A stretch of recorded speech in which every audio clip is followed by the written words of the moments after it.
Dear, जितने भी Rahul Mishra nursing को देखने वाले हैं सबको स्वागत है। आज की इस वीडियो में मैं बताऊंगा कि बिहार स्टाफ नर्स की जो बहाली है उसमें एक महत्वपूर्ण अपडेट हो सकता है। ध्यान दीजिएगा, महत्वपूर्ण चेंजेज, महत्वपूर्ण अपडेट हो सकता है। ठीक है, मैं ये नहीं कह रहा हूं कि हो ही जाएगा।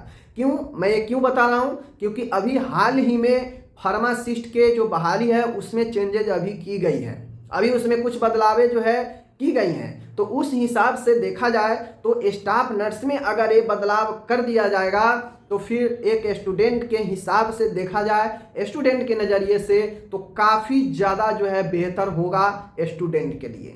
मैं सारा कुछ डिटेल में बताऊंगा कि कौन सा बदलाव है, किनको फायदा होगा, किनको जो है नुकसान होगा, सारा कुछ बताऊंगा और आप लोग वीडियो को पूरा देखिएगा। तो चलिए, मेरा नाम है राहुल और आप लोग देख रहे हैं राहुल मिश्रा नर्सिंग। मैं आप लोग को बता दूं यहाँ पे कि जो भी आप मेरे डियर हैं, आप अगर जीएनएम किए हैं, बीएससी नर्सिंग किए हैं, तो आप लोग फॉर्म के लिए एलिजिबल होंगे, आप लोग को तो पता है।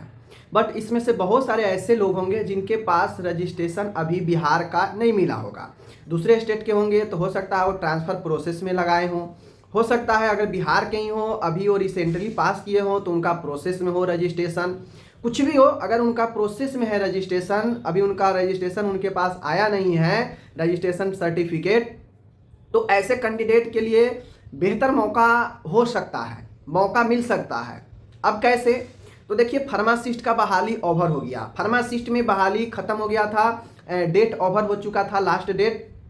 लेकिन उसमें कुछ बदलाव किया गया। बदलाव ये किया गया कि जो फार्मासिस्ट का बहाली था उसमें जो मैंडेटरी था बिहार के रजिस्ट्रेशन को अपलोड करना ही, बिहार के रजिस्ट्रेशन को अपलोड करना ही जो मैंडेटरी था उसे विलोपित कर दिया गया, उसे जो है गायब कर दिया गया। ठीक है, और उसमें कहा गया कि अगर आपके पास बिहार का जो प्रोसेस में रजिस्ट्रेशन लगाए हैं उसका रिसीविंग भी है, आपके अभी रजिस्ट्रेशन नहीं मिला है, आप जो डॉक्यूमेंट जमा किए उसका रिसीविंग भी है प्रमाण के तौर पर, तो आप जो है अप्लाई कर सकते हैं। ठीक है, तो अगर ऐसा कंडीशन नर्सिंग में भी अगर दे देता है, जो कि देना चाहिए, जब आप फार्मासिस्ट में दे रहे हैं तो नर्सिंग में भी देना चाहिए कि अगर कोई स्टूडेंट के पास अभी सर्टिफिकेट नहीं मिला है तो वो वंचित न रहे अप्लाई करने से।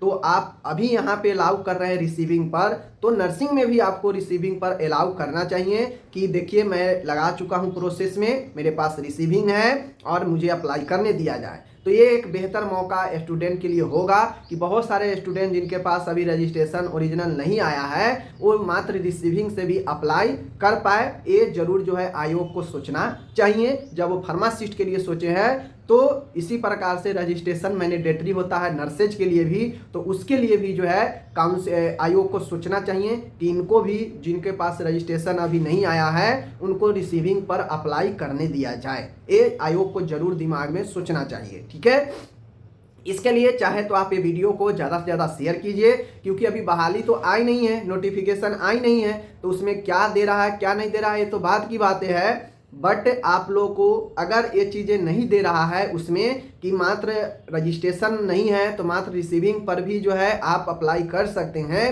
तो ये अगर नोटिफिकेशन में नहीं दे रहा है तो आप लोग को इसके लिए आवाज़ उठाना चाहिए कि जब आप फार्मासिस्ट में चेंजेज कर सकते हैं तो स्टाफ नर्स में क्यों नहीं कर सकते हैं। ये जेन्युइन चीज़ें हैं कि एक में कर रहे हैं तो दूसरा में भी कीजिए, ताकि जो स्टूडेंट छूट रहे रजिस्ट्रेशन के कारण उनको मौका मिल जाए, और जब तक प्रोसेस में चलेगा बहाली तब तक तो रजिस्ट्रेशन मिल ही जाएगा। तो ये चीज़ें होती है। ठीक है, बाकी चलिए हम लोग मिलेंगे अगले वीडियो में, आप अपना ख्याल रखिएगा। धन्यवाद।